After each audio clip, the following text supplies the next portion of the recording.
Everything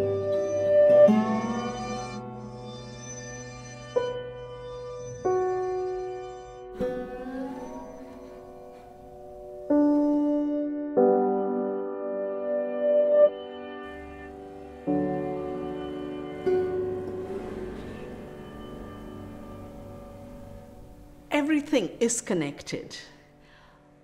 Through most of human learning and human knowing, we knew that. And then there was the so-called scientific industrial revolution that pretended that everything was separated, everything was fragmented. And I call it the reductionist mechanistic worldview put very violently in place by destroying indigenous knowledge, indigenous cultures. I did my PhD in the foundations of quantum theory, an interdisciplinary PhD, which invoked a lot of philosophy. My particular problem was non-separability in quantum theory. There's a whole phenomena in quantum theory that tells us things aren't separate. Things are connected. And if they've been connected once, no matter how far apart particles are, they're still interconnected. And the state of one decides the state of the other. That's exactly what chaos theory tells us, which is why you have this metaphor of the butterfly's wings creating storms. Chief Seattle talked about the web of life. In India, we have talked about Vasudhaiva Kutumbakam, the earth family.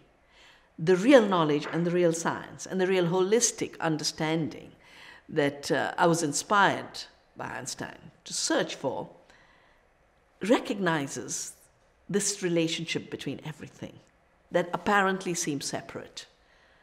And we've created a worldview in which we pretend we are separate from nature, even though industrial man depends more and more on the earth's resources. I call this eco-apartheid.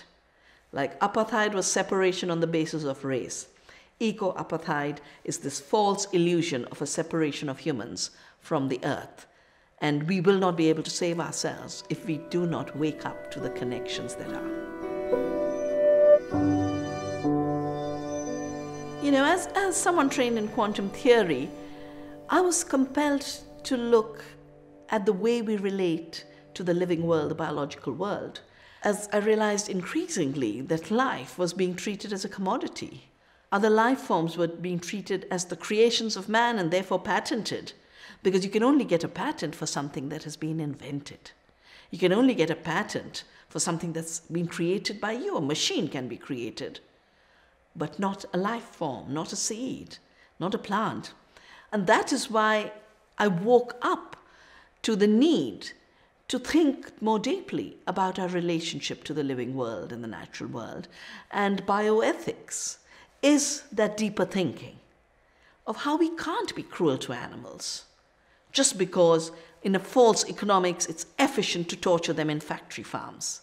We can't unnecessarily genetically manipulate food and seeds and crops just because it gives an excuse to own and patent seed. Ecofeminism for me is a natural outgrowth of my own evolution. My first engagement with ecological activism took place when I was still a student. And I'd grown up in the forest in the Himalaya. My father was a forest conservator. But later I saw the forests go. And around that time, an amazing movement was started by women of my region. It's called Chipko, which means to embrace. And the women came out and said, you've got to stop cutting these trees, because these trees are our mothers. They protect us from landslides and floods and drought. They provide us with everything we need, our food and our fodder and our fuel. And they said, we'll hug the trees. You'll have to kill us before you kill the trees. And over these last 40 years of activism, whether it's Bhopal, where the worst industrial disaster has crippled millions of people, killed 3,000 in one night, or it's industrial shrimp farming, or it's the damming of rivers, or it's a fight against GMOs, women come out in defense of the earth. And when I talk about ecofeminism, I'm not talking about genes and women that are more caring. I'm thinking about the division of labor that created an economic system which treated going out into the world into a plantation, into a mine, as being a breadwinner, while the women who were really winning the bread at home, in the farm, in the field, were working to produce sustenance. So when sustenance starts to collapse, when the water in your well is poisoned, as it was when Coca-Cola was mining the water, the village called Plachimada in Kerala, it's the women who shut that Coca-Cola plant down and asked me to come down and join them in that struggle, because they were walking 10 miles. It's that 10-mile walk, not the genes. And that's why it's totally wrong for people to think ecofeminism is about essentialism, about some kind of biological essentialism.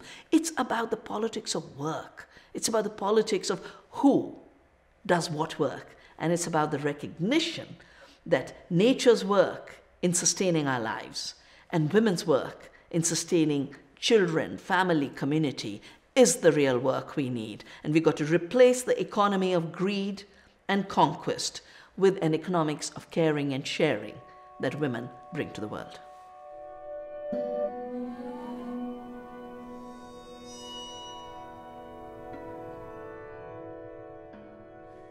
I actually started Navdanya as a movement for seed saving in 1987 because I was invited to a meeting in that year on biotechnology, and the big giant companies that had brought us agrochemicals, pesticides, herbicides were now talking about how they needed to control the seed. They said it is not fair that farmers save seeds. They have to create new laws to make it illegal for farmers to save seed. And the only way they can do it is by owning the seed through intellectual property and patents. And to do that, they need to do genetic engineering, and therefore we got GMOs. And they needed a global treaty to impose this kind of idea worldwide. And they created the World Trade Organization's Trade-Related Intellectual Property Rights Agreement, a whole mouthful of basically saying, we created the world, we own the world, now you give us rents for every season of seed reproducing on its own. And that's the day I decided I was going to save seeds. The word Navdanya was inspired by a tribal farmer when I was collecting seeds in a South India region.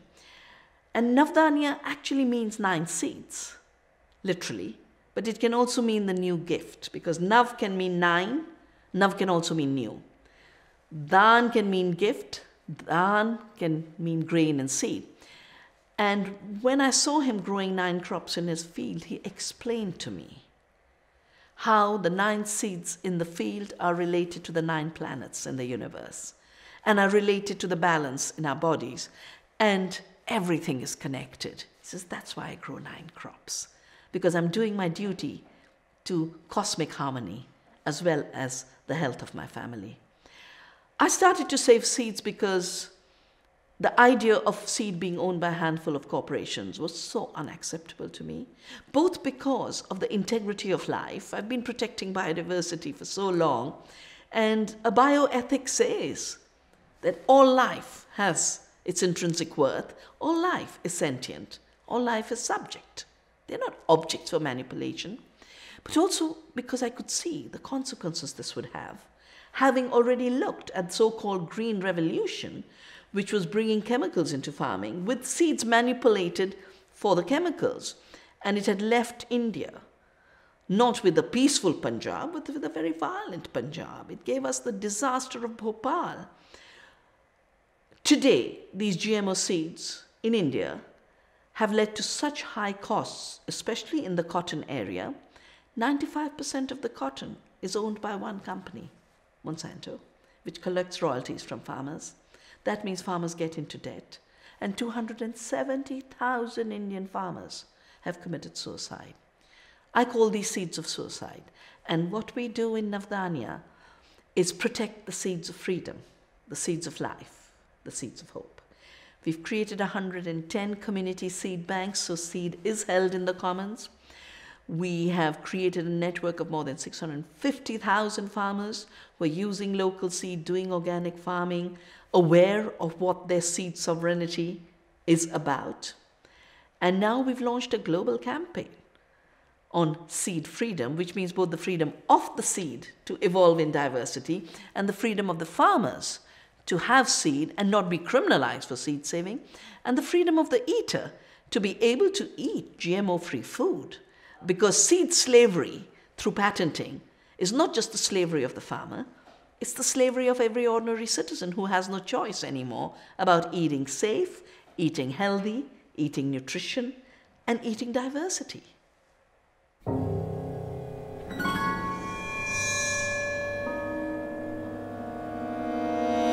Biodiversity is important because biodiversity is life. Biodiversity is life in its vibrant diversity.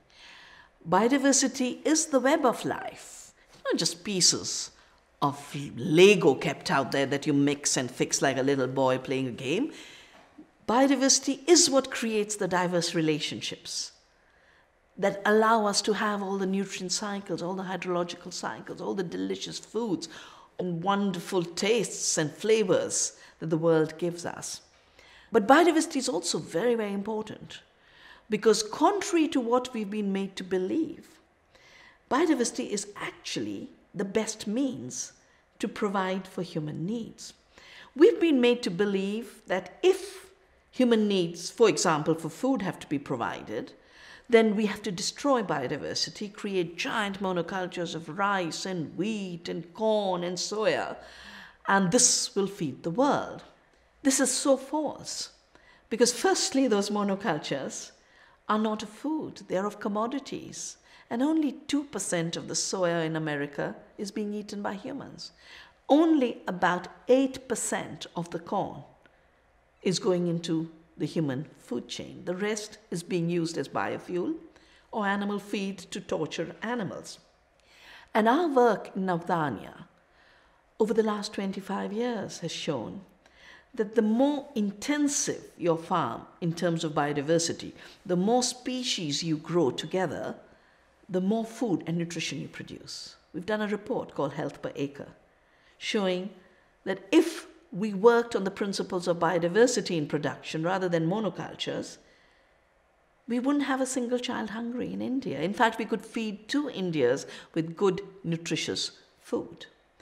But biodiversity is also important because every time you have biodiversity, you are actually managing pests. You don't have to spray poison. When you have biodiversity, you're recycling the nutrients, and the soil is getting all the fertility it needs without us having to put urea. You can get rid of the herbicides, the pesticides, the fertilizers through intensifying biodiversity while also producing more food for people and therefore getting rid of the problem of hunger and poverty and increasing the incomes of farmers by not letting their scarce incomes hemorrhage out to feed the profits of the agricultural industry, which is the same as the seed industry.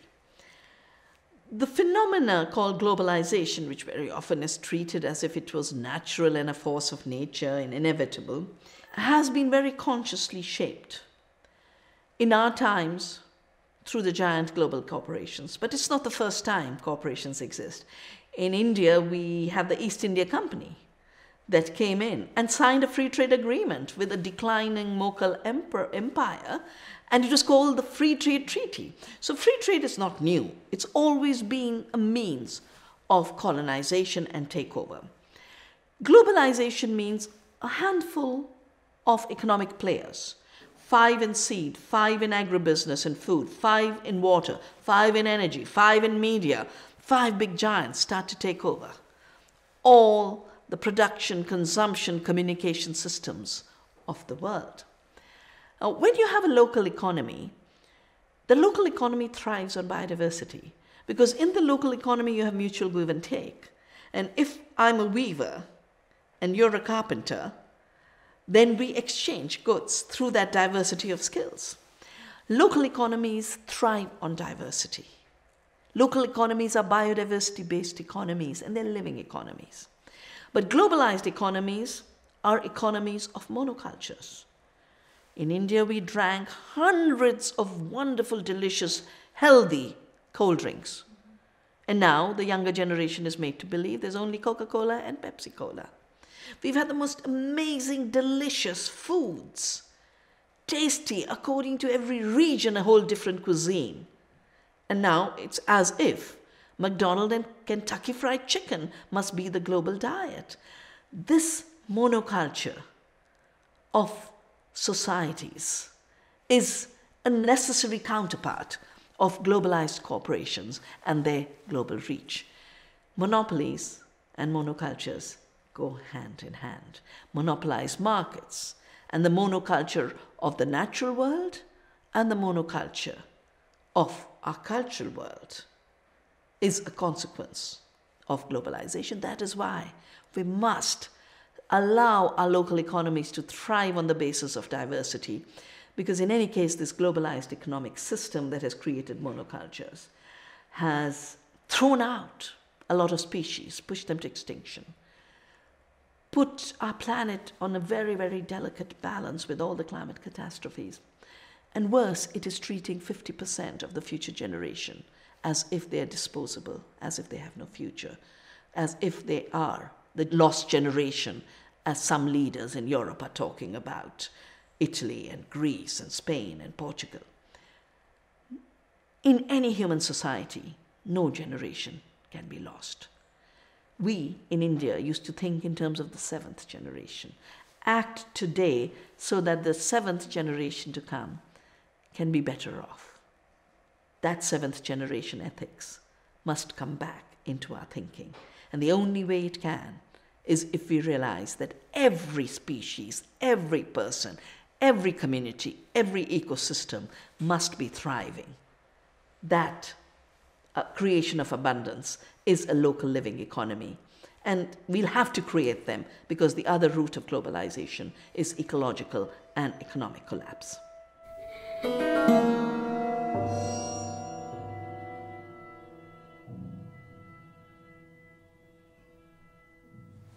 The very false idea of the separation of humans from nature that has been created by a worldview of conquest and domination, assuming nature's dead, women, third world people are all second-rate citizens, has made us forget that we are part of the earth, we're part of nature. And today, as the damages of an economics of greed, of globalization, of monocultures, is forcing us to think afresh.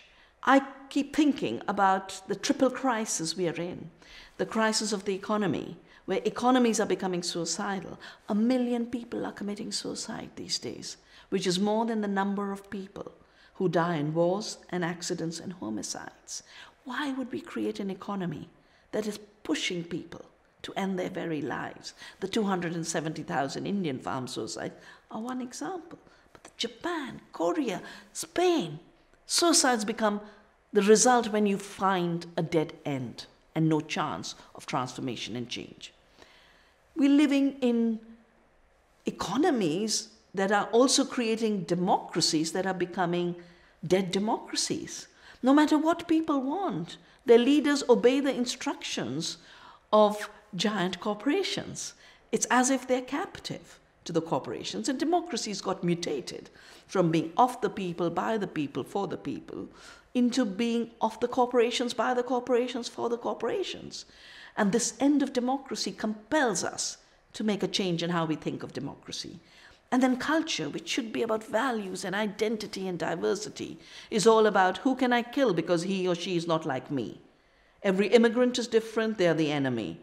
A Sunni and Shiite must fight each other, and it just goes on and on and on. We've got to turn this around, and we can only turn it around when we remember we are part of the earth, and the rights of Mother Earth are the foundation of human rights, and are the foundation of creating living economies, living democracies, and living cultures. That's what we try and do in India through Navdanya. That's what I try and do every day of my life, from when I get up to when I sleep, and maybe when I'm sleeping too.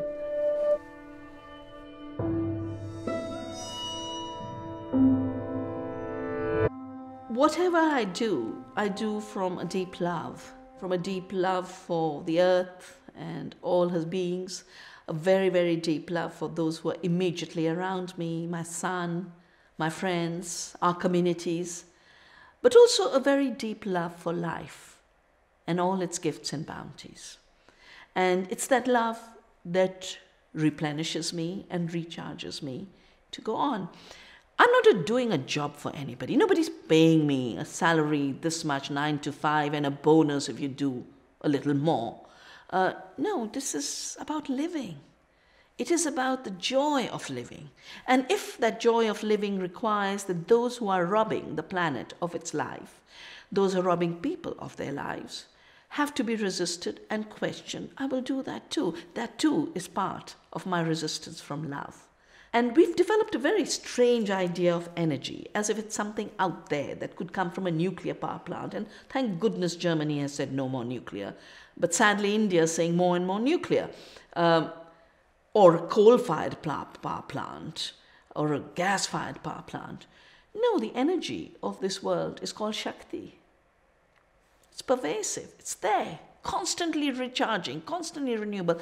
And the minute you realize you're part of a larger universe that is full of energy, then you're part of that energy too. You don't have to artificially go to a therapist to say, how do I live tomorrow?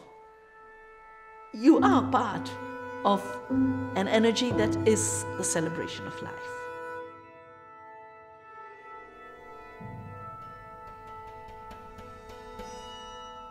In 1982, I gave up academia and university because it troubled me to see how much knowledge was discounted. The knowledge of my sisters of the Chipko movement, the knowledge of farmers who know how to farm much better than any corporate researcher or executive.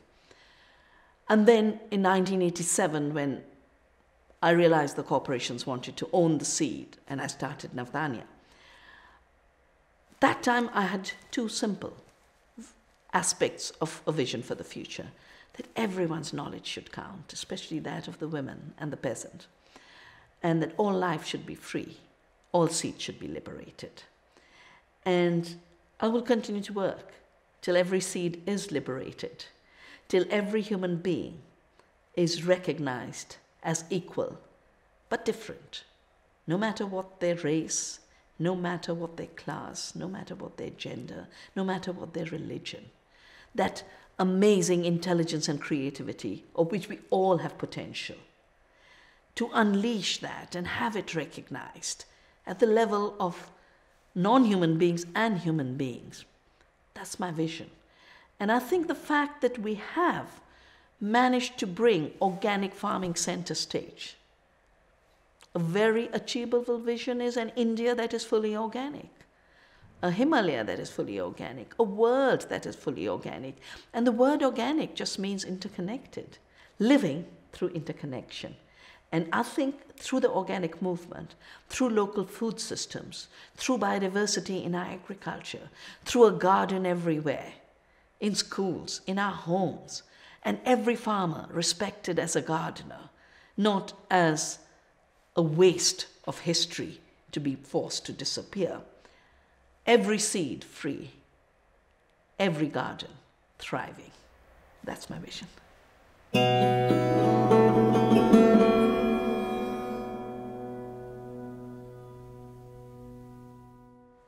I think each and every one of us, in a second, can start waking up to the illusions that have trapped us.